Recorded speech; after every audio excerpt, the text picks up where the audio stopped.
الرحمن الرحیم۔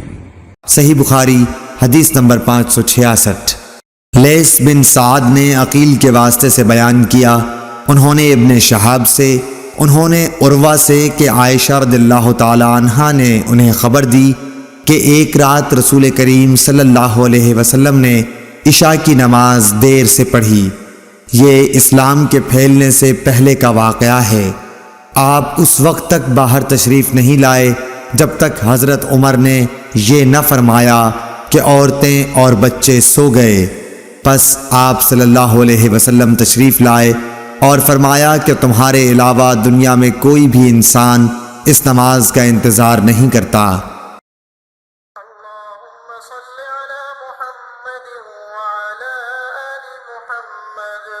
كما صليت على إبراهيم وعلى آل إبراهيم إنك حميد مجيد اللهم بارك على محمد وعلى آل محمد كما باركت على